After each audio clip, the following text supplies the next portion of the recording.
नमस्कार, मैं आपका स्वागत है और मैं हूँ शेख इस्माइल। आज आए हम दहगांव गांव में और ये गांव में ये काला जो बाजीराव बाबा का जो सत्संग है ये कम से कम 17 सालों से चल रहा है।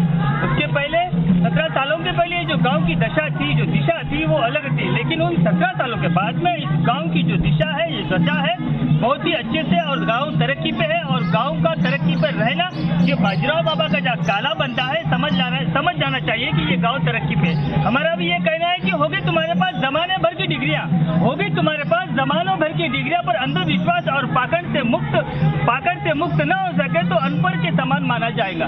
लेकिन देखिए, अगर जब अंधविश्वास मिट जाता है, अगर अंधविश्वास मिटने के बाद अगर हम फिर से अंधविश्वास पे जाना चाहते हैं, अगर आपके पास कई सारी डिग्रियां भी रह जाएंगे लेकिन वो आपको अनपढ़ के माने जाएंगे। देने के लिए दान, लेने के लिए ज्ञान, ध्यान में रखना ही मेरी बात। देने के लिए दान, लेने के लिए ध्यान, त्यागने के लिए अभिमान अच्छा है। और मनुष्य के परिणाम की चिंता किए बिना लोभ लालच बिना एवं निर्वास्त और निष्पक्ष होकर अपने कर्तव्यों का पालन करना चाहिए। क्योंकि यहाँ पे जो सत्संग बनते हैं, सत्संग जहाँ पर बनते हैं, ये निष्पक्ष होकर निर्वास्त होकर 1 रुपए की किसी की मदद नहीं होती। ये गांव वाले ऑर्गेनाइजेशन करते हैं और ये गांव वालों की तरफ से ये बनता है। और जो धर्म की रक्षा करे, जो धर्म की रक्षा करता है, धर्म उसकी रक्षा करता है। जो धर्म की रक्षा करता है, धर्म उसकी रक्षा करता है। ये बात भी बहुत अहमियत की है। और संसार में ऐसा कोई नहीं हुआ जो मनुष्य को आशाओं का पेट भर सके, मनुष्य उसकी आशाओं का पेट भर सके। पुरुष की आशा समुद्र के समान है, वो कभी भरती नहीं है। क्योंकि आदमी एक के ऊपर एक लालच करते रहता है, आदमी एक के ऊपर एक लालच करते रहता है। भाग्यशाली वो नहीं होते जिन्हें सब कुछ अच्छा मिलता है, भाग्यशाली तो वो होते हैं जिन्हें जो मिलता है उसी में अच्छा बना लेते हैं। और मिटने से नहीं मिटते भाग्य के लेख, मिटने से नहीं मिटते भाग्य के लेख। आप अच्छा कर्म करते चले, फिर ईश्वर की महिमा देखे। ये अच्छा कर्म बहुत ही अच्छा है। और हमारे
जहाँ भी सत्संग होता है मनीषा मैडम आपो आप पहुँच जाते हैं और इनको बुलावा भी आता है। और मनीषा मैडम का कहना है कि मुझे जहाँ भी ऐसा बुलावा आता है मैं रुकती नहीं हूँ, बिल्कुल मेरे काम धंधे छोड़कर, मेरी मीटिंग छोड़कर मैं फौरन निकल जाती हूँ उस गाँव की तरफ जहाँ पर ये काला सत्संग बने रहता है। और उसी संदर्भ में आज आए मनीषा मैडम दहेगांव में। चलिए इनसे बात करेंगे, दो शब्द पूछेंगे इनको कि ये क्या अच्छा लगता है इसमें सत्संग में। पहले सरपंच साहब को और दहेगांव लोगों को सबको नमस्कार बोलते हुए, मुझे हर गांव को गए तो बाजीराव महाराज सप्ताह बोले तो बहुत खुशी की बात है। उनका आशीर्वाद सबके ऊपर रहना, सब अच्छा रहना। 1 ईयर 2 ईयर से कोरोना के वजह से कहाँ पे भी सप्ताह नहीं हुआ, लेकिन कोरोना जाने के बाद हर गांव में खुशी से बाजीराव महाराज त्या ठिकाणी मी सगळी बहीण आहे। माझा जन्म झाला, आता माझी वय तुझ्यापेक्षा जास्त असून तरी पण माझ्या पतीचा मला परवानगी नसल्यामुळे मी काही येऊ शकत नाही, तुझं माझं परिचय नाही, तुझं लग्नाला सुद्धा येऊ। पण आता एक मन आहे, पती माझ्या मुठीत ग, आता मला परवानगी मिळाली म्हणून इथपर्यंत आलो। मी तुझी सगळी बहीण आहे, माझं परिचय दिल्यानंतर यशोदा मातेने तिला आत घेतलं, मला आत घेतल्याबरोबर तिचा प्रश्न सामान्य रूप घेऊन आलेली होती आणि बाळाला माझ्याकडे घेऊन भगवंताने आपण आलो कशासाठी? मारण्यासाठी मरण्यासाठी आलो का? मग पहिली आपल्याकडे आले कशासाठी? नेमकं गीतेमध्ये वर्णन आलेलं आहे मला, यदा यदा धर्मस्य ग्लानिर्भवति भारत अभ्युत्थानामधर्मस्य तदात्मानं परित्राणाय साधूनां विनाशाय तदुष्कृतां धर्मसंस्थापनाय। जेव्हा जेव्हा धर्म लागला येतो तेव्हा तेव्हा भगवंत अवतार घेतो।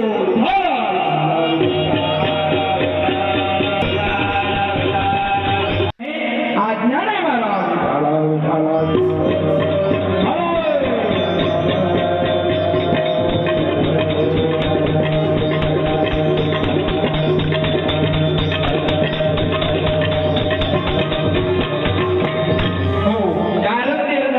महाकारण सुद्धा सांगितलं। जेव्हा त्या स्थितीला पोचल्यानंतर तेव्हा काय म्हणतो?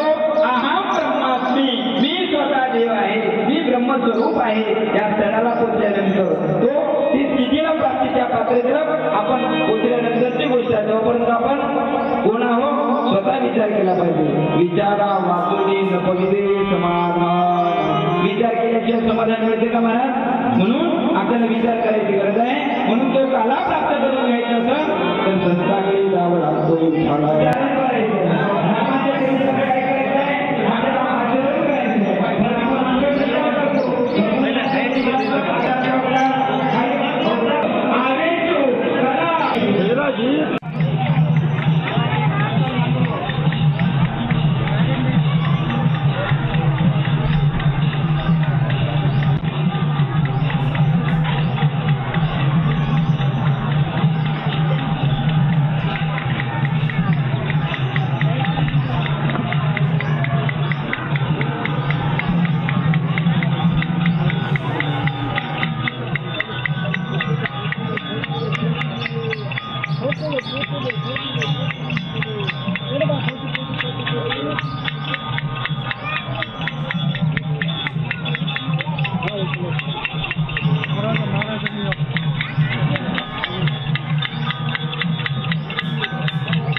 दहेगाव इथं सप्त्याचा कार्यक्रम 3 तारीख 3/3/2022 पासून चालू आहे।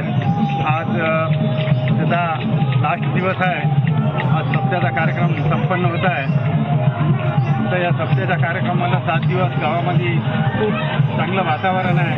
खूप चांगलं महिला मुली मुलं युवा खूप उत्साहानं चांगलं हरिनाम चालू आहे। गावामध्ये चांगलं साफसफाई चालू आहे। गावामध्ये एक चांगले विचार येत आहे। त्याच्यापासून आज 17 वर्ष झाले आमच्या इथं सप्त्याचा कार्यक्रम चालू आहे। 17 वर्षापासून आमच्या गावात खूप काही बदल झाला। खूप काही चांगल्या गोष्टी घडल्या। लोकांचे विचार चांगले झाले।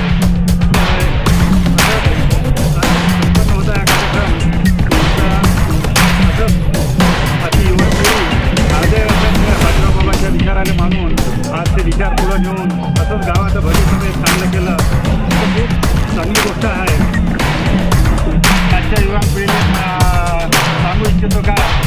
आज आम्ही आधी राहील नाही राहील, पण बाजीरावांचे विचार चांगले आहे. आपल्या मनात तो बाजीरावांचे चांगला आत्मगुरू मानून गावाचं एक चांगलं भवितव्य, चांगलं व्हावं, बाजीरावांच्या विचाराने मानून असंच बाजीरावांचं कार्य चंद्रसूर्य आहेपर्यंत चालू ठेवावं. मी आजच्या युवान पिढीला मार्गदर्शन करतो. आज आमच्या गावामध्ये 7 दिवस झालं अखंड पारायण, ज्ञानेश्वरी पारायण चालू आहे. त्या पारायणवाल्याचं मी मनापासून आभार प्रदर्शन करतो, आभार मानतो. आज जे वीणा वादक आहे त्याचं सुद्धा आभार मानतो. आज भजना गावागावाहून आले आहे, महिला भजन, जे मोठे भजन, पदावली भजन, त्यांचा बी मी माझ्या मनापासून आभार व्यक्त करतो. आज आमच्या गावात जे गावामध्ये जे स्वयंपाक करत आहे त्याचं बी, जे स्वयंपाकवाल्यात आहे त्याचं बी आम्ही आभार मानतो. आजच्या गावात जे मस्त मदत करत आहे गावाचे जे युवान युवती गाववाले, त्याचं बी माझ्या गाववाल्यातर्फे मी आभार प्रदर्शन करतो. घरवाली सरपंच आहे मी विठ्ठल, जो अंबुताई विठ्ठलरावजी वराडे, त्यांच्याऐवजी मी 2 शब्द बोलत आहो. सगळ्या पुरा बाहेरगावून आले गावचे सगळे भजनवाले, सगळे आजूबाजूच्या गाववाल्याचं सगळ्याचं अभिनंदन करतो. आणि तसेच मायमाऊली समाचार यांचं बी मनापासून मी अभिनंदन करतो.